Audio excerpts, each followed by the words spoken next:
SEC Media Days Day 4 takeaways. Where you want to go with this? What did you think stood out from Day 4? So I'm going to go broad, and then I'm going to go each team. So my broad standout is, and this was really consistent with the week, all the coaches yesterday were trying to deflect from the real news stories surrounding them. Sam Pittman did a great job kind of deflecting questions about his job security to the point, Dave, where you just felt bad for him, didn't you? And yeah, and then Mike Elko staying under the radar too. Hugh Freeze didn't say much in Kentucky. The story with Kentucky, as much as it is Brock Vandergrift, Mark Stoops is the defensive coach, and they returned 9 starters on defense. And all Mark Stoops said was, he pulled a Josh Heupel. Depth is good there. We're happy with our situation, yada, yada, yada. So the broad strokes are that it just seems like coaches were not trying to make news.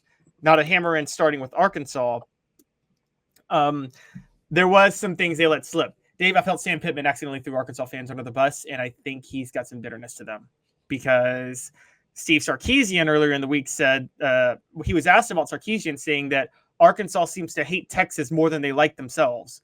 And Sam Pittman came out and said he agreed with them at the press conference yesterday. It's a little bit. Sounds a little like Sam Pittman's ready to get out the door because of the pressure. And let's face it, this is a guy who I thought when he was hired had a limited skill set as an offensive line coach, as a guy who depends on the running game. I think there's a chance that somebody could come in and do something innovative in the run game and be a power football team. But that innovation is not in Sam Pittman's or on Sam Pittman's resume. So we hate to see him go down, but I just don't see any way he survives at Arkansas. The money's too big. You can't just be average and be okay with that anymore, Caleb. By the way, people, if you want to vote on our poll question, is on the YouTube page, and there it goes. Who made the best impression at Tennessee for SEC Media Days? Keenan Pili, Cooper Mays, Omari Thomas, Josh Heupel. Right now, Cooper Mays leads with 58% of the vote. Josh Heupel second, 33% of the vote. I cannot put him second with the Nike tennis shoes he wore with the suit. More on that, but more takeaways brought to you by Don Self of State Farm. Customer service still matters. For 40 years, they built their business on taking care of their customers in the greater Chattanooga area. Call 423-396-2126 or go to donself.net, donself.net. What other takeaways do you have from Day 4 SEC Media Days in Dallas, Texas? So, funny enough, I just want to say I agree with you about Sam Pittman. And before we move on, don't you think part of the problem is a school like Arkansas? You can't hire a ground and pound toughness type of coach at Arkansas. You need a cutting edge, like creative offensive mind at Arkansas, right? That's just not the place for a Sam Pittman type. Well, you say that, Caleb, and I tend to agree, but Chad Morris was an absolute disaster, and that's what he was supposed to be. But Chad Morris wasn't that good of an offensive coach either. So, I mean, like that. So, yeah. I mean, let's face it. Arkansas is perennially what Tennessee was when they had issues with their administration, right, Caleb? Because Tennessee got no's when they went out to hire people because they had a dysfunctional, messed up administration. Arkansas is always going to get no's.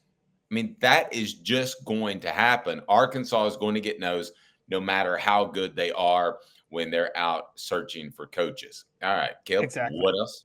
What else? All right, so moving on, Hugh Freeze, and you can tell me if because I despise the man as a human, if I'm going out of my way to attack him and be unfair, Dave. You can tell me that.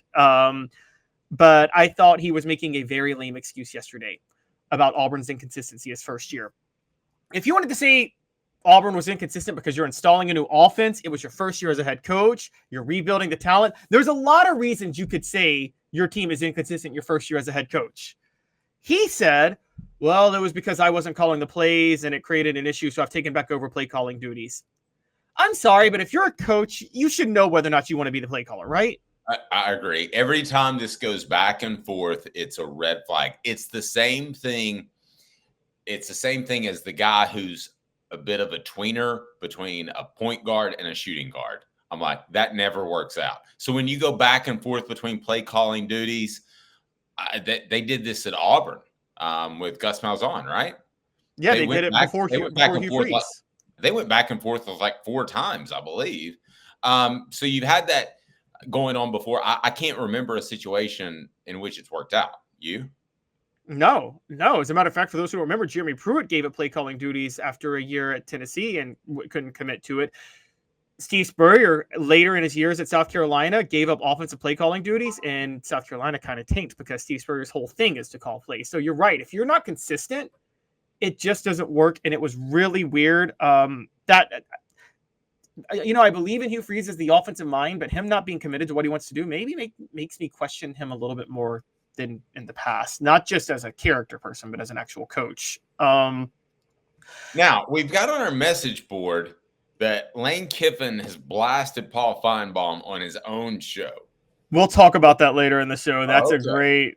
I got to play that for you. It was epic. Okay, we will get to that. I had a chance to talk to Lane for a second, so we can share some insight there. All right, what else you got, Caleb? All right, so Mark Stoops at Kentucky. I told you guys earlier that he downplayed the discussion of how deep his defense is.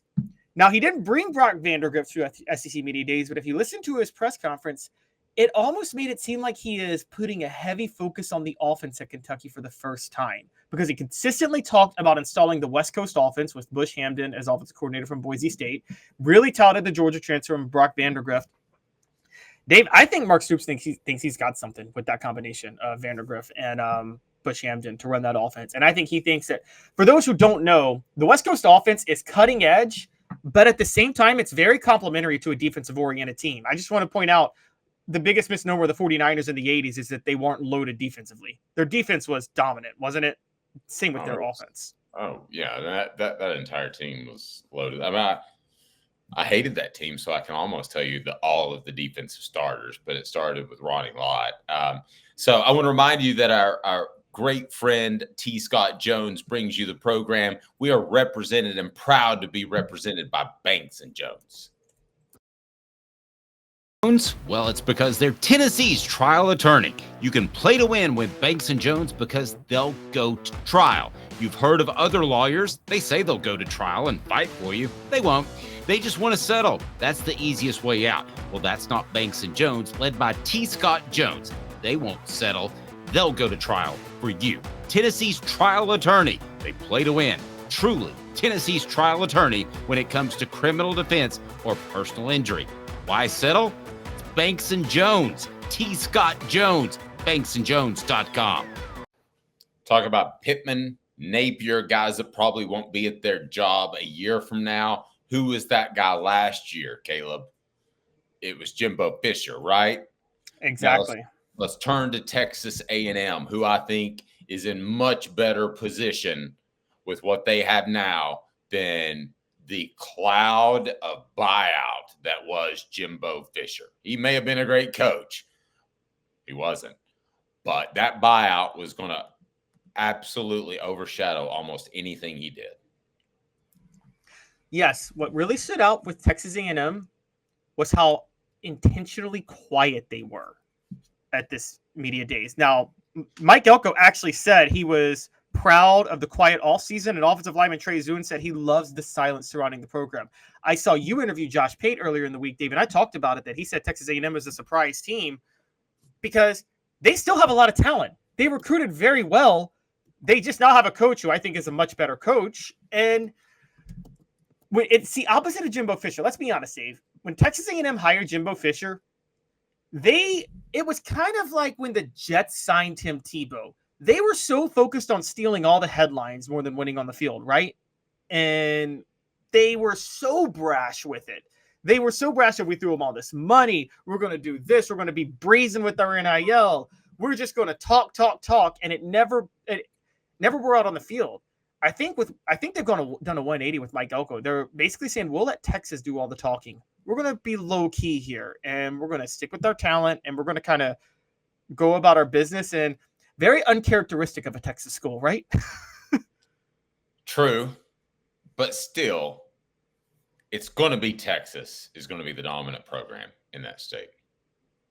Yes, they probably will, but Texas A&M can compete. I mean, they can compete. They can. And they should Oklahoma they can.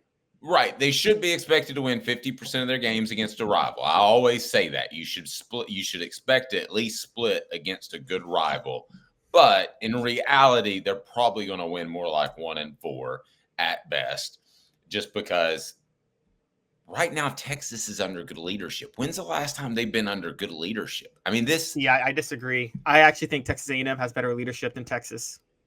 I agree. But A&M is not the same school as Texas. So, like, the combination, if I'm a prospect, I'm leaning towards Texas. If I just want the coaching, I would go Elko. I totally agree with you there. I think the one thing I think you're underrating is now Texas is the prominent state. Like, Texas is to Texas A&M what Alabama is to Auburn in terms of prominence in a state, right? Is that a fair comparison? Yes. Or Ole Miss to Mississippi State too. Here's where it neutralizes, though. Texas A&M is always going to have the larger NIL initiative because, Dave, those oil rig guys, they're Texas A&M fans, not Texas fans. That's East Texas, man. That's that oil money, and they will buy championships. Well, that may be, but can I share with you what I've been told by somebody that worked with their collective very closely, the 12th Man Group? Sure. They got a lot of Chiefs and not many Warriors. They got a lot of people who have an opinion on how they should spend their money. And there's not one person that says, this is how we're going to spend our money. Well, does that make sense? Basically, that is the culture of people who got rich in oil, because you know that with Jerry Jones in Dallas. Because the point of people who got rich in oil, and I hate to sound this way, but people who get rich with something like oil, they think they're very smart because they're rich. I'm like, no, you got lucky. You moved out west and you just happened to find a gold mine of like oil. It's like you hit the lottery if you did. You're as smart as someone who hit the lottery if you got rich in oil. And it's a total wild crapshoot. But they think they're smart. So they think they know what they're doing. And that's where that issue comes. So I understand that. I think they finally all agreed that they're not smart, though, so they're taking a step back. And I think they're actually letting Mike Elko run the show right now. If they do, they'll be in better shape because I think he's a very good coach. As a matter of fact, I would already have him maybe in the top third of coaches in the SEC. I think that highly of him.